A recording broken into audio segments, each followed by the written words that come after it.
This chart is the real S&P 500 index, meaning the inflation-adjusted S&P 500. Right now, we are in the middle of a very long bull market.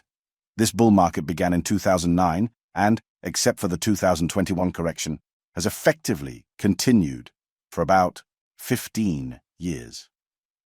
But it's important to understand that historically, every bull market has eventually been followed by a corresponding bear market. It's a full swing of the cycle.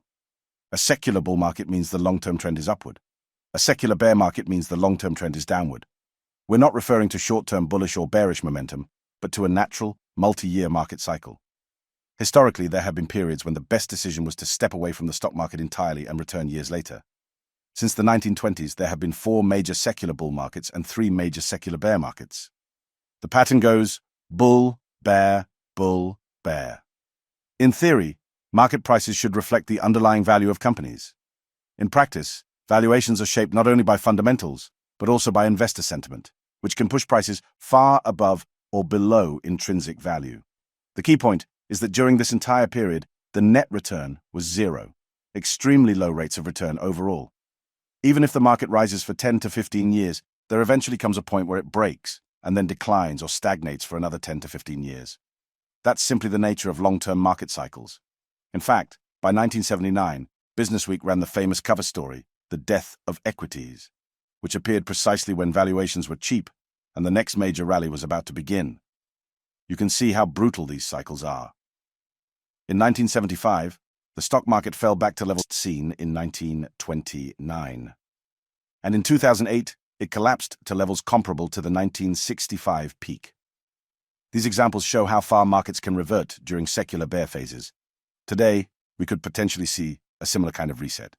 This rally will eventually end. We don't know when or why, but we can get pretty close to knowing when if we pay attention to great investors like Charlie Munger. He didn't mind sitting on cash when things didn't look great, and he wasn't afraid to completely step away from stocks if he felt the environment wasn't right. When talking recession, there's a strategy before an actual recession comes, and we've seen Charlie Munger talk about it many times before. You're watching Glenais because you want a great insight into the economy and get to know what's going on below the surface. Thank you for being with us.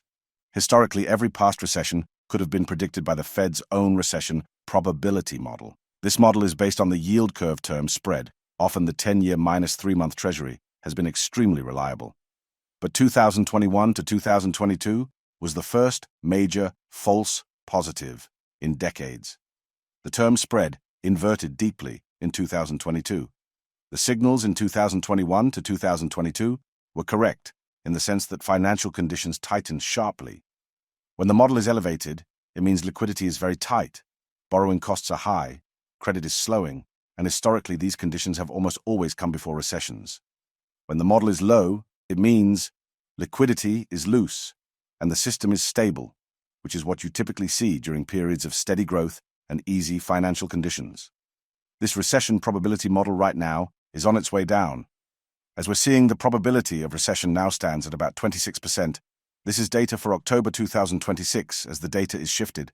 However, that implies that liquidity conditions have still not dropped to loose.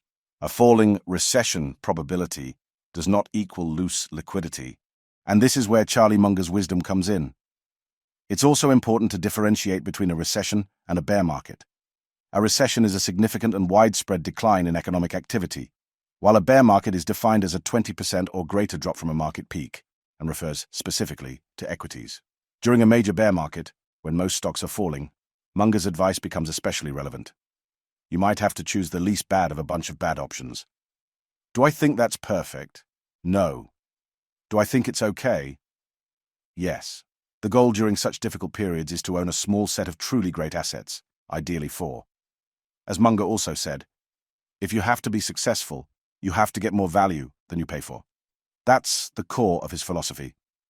Even in a bear market, opportunities still exist when prices disconnect from underlying value.